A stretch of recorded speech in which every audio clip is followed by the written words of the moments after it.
Now it's time for Desktop Discussions. Hey folks, Sir Charles Carey here. Welcome to another episode of Desktop Discussions. And today the topic is simply, do you? It's not a question, it's a statement. Do you? And I think that we all should really embrace that statement. Do you?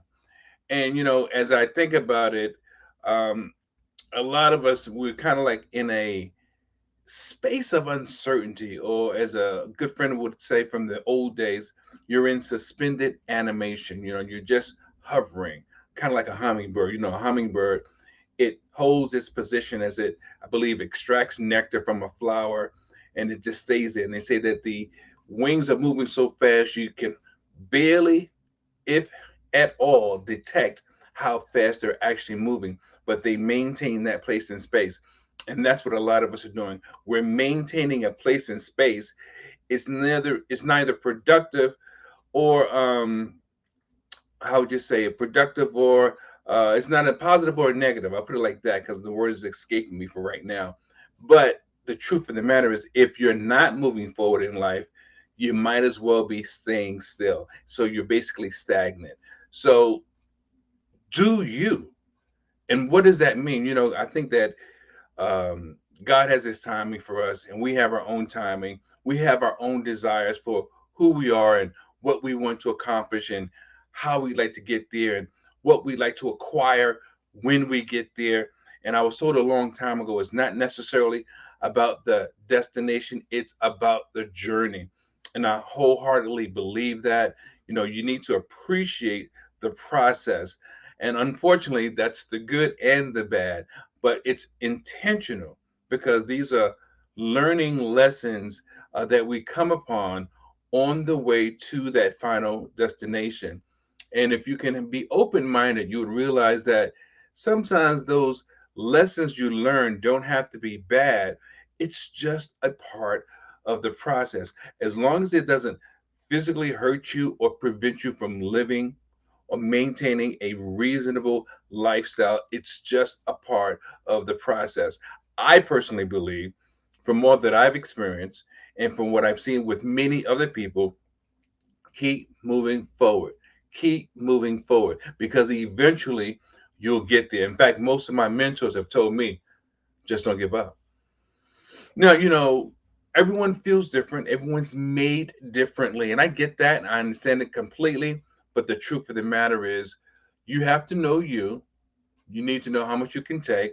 But you also have to be willing to stretch a bit, because I believe we all have different talents and gifts. And you've heard me say this many times before. But as we hear about the tragedies in life, you can't make your decisions on how you live based on the tragedies in life completely. Okay, what does that mean? That means if something bad is happening in your community or happening bad in the world, you don't stop living. You have to continue living. You have to continue thriving. You have to continue moving forward to obtain your goal or just to maintain a reasonably happy lifestyle. Now, some may even say it's not about being happy all the time. No, but you don't want to live a life in misery. Remember, misery loves company and misery hates to lose company. So no matter how it, fares out, you want to go in a positive direction. If it's happiness, if it's joy, put the adjective that you want in that space. But you want to have a reasonable amount of good well-being in your day-to-day lifestyle. So for me, I know that I was told certain things should happen a certain way in my profession, and I believe that there's always a new way of doing things or a different way of doing things. And sometimes we have to break tradition. I believe the ways that we were taught to do things when we were children, I think those days are over. As you see that there are a lot of things in the world going on that I don't know, they just don't make sense or they don't add up to what we were told a long time ago. So to me, it's obvious. Do you? If it's going to work, it's going to work. Maybe you'll be the first one that it becomes an electrician uh, and a chef, or maybe you'll be the first one in the world that becomes an artist and a politician. I don't know. Whatever your thing is or your things are, do you. Don't rely on the okay from a teacher, not even necessarily a mentor, if it's not going to help you move forward, if it's not going to allow you to be fulfilled within yourself. There's a quality of life. It doesn't just relate on the things you have, like a clean home, clean water, food, shelter, but sometimes the untangible. That's a part of the quality of life as well. If you can't feel good about what you're doing, how you're doing it, how you're going about it, then that impacts the outcome. Because if you're doing something and you don't feel good about it, you're not going to deliver the goods well. That's the bottom line. So when I say again, do you find out what you can do, find out what you're good at, find out what you love, make sure it's authentic, and pursue it. Pursue it in excellence and do it to the best of your ability.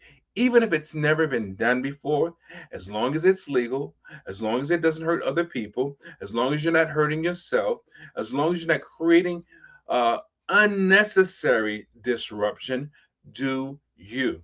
You may find that in doing you, it's a win-win. Because when you do what everyone else does, you're just a trend follower. You're following trends and things that really may be short term, short, they have a short lifespan. I'll put it like that. They may have a short lifespan because it's not your idea. You're just jumping on the bandwagon with everybody else. Why don't you do something that's original in your area of interest and do it slightly different or do it vastly different, but just do it makes you feel good. Why? Because you can. Why else? Because maybe it's never been done before. Why else? Because it feels good to you.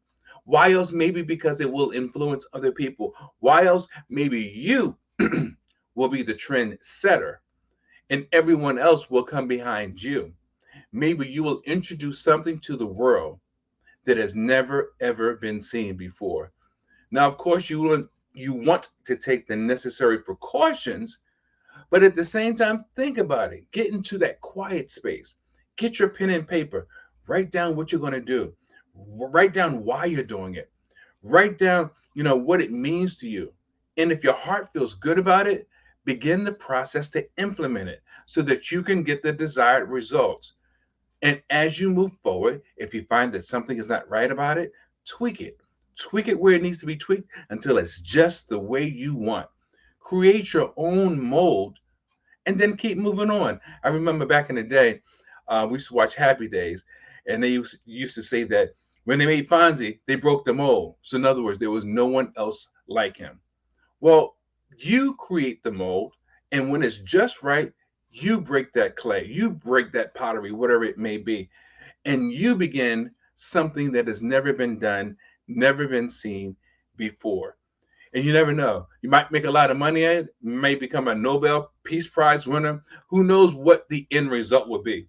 But one thing's for sure, and I guarantee you this, if you don't do anything, you'll never, ever find out. That's why I always say you got to radiate the brain and change the game. It's more than just a saying. To thine own self be true. And I believe that if you're true to yourself, you will find a certain happiness that may have never been exposed to you, that may have never existed until you found it. And that's why I do the things that I do. I speak, I do coaching, and I do it because I do it well and I do it in my authentic space, in my authentic way. Everyone does not do the same thing the same way. And that is by design. That's why you're you and I'm me. However, we can still learn from one another. And I believe learning from one another is very important because that's how we grow. That's how we begin to add other cachet to our resources and our arsenal by learning from one another, by listening, by watching, and then picking up things that you need. Or as my good friend Doc Mangum says, you take the meat, toss the bones. It's as simple as that. but you got to do something. And I highly recommend you just do you, you know? So hopefully you've been enjoying all the programs, the best version of you. You've been enjoying the Wordsmith Speakers Alliance, our website where you can get all kinds of materials, audios, books, and so forth and so on at a highly discounted rate. You've been following me on social media, and I thank you for your likes, your thumbs up, your comments, even on our music journey. That's a true testament of me doing the things that's important to me. So if someone said, "Do you?" I'm all for it because I speak, I produce, and perform music, and that's something that's important to me. Even at this age, at this stage in life, I'm doing what's important to me. What are you doing that's important to you? I'd like to know because if you are, then you're winning. You're doing something that maybe others never thought you were capable of, never thought you had it in you, and you're doing it because you want to and because you can. So, with that being said, until next time, remember, folks, always you got to radiate the brain and change the game. Don't forget to check out our posts on Mondays. We have the best version of you, 7 p.m. Eastern, and we've got a lot of other things going on the creative side. I invite you to go to the Sir Charles Carey music site where you can get a song of your liking for just 99 cents. Please go to our YouTube page, check out the YouTube videos, the music videos, and like, comment. Look, this is a wonderful time in my life. I want it to be a wonderful time in your life too. See you next time.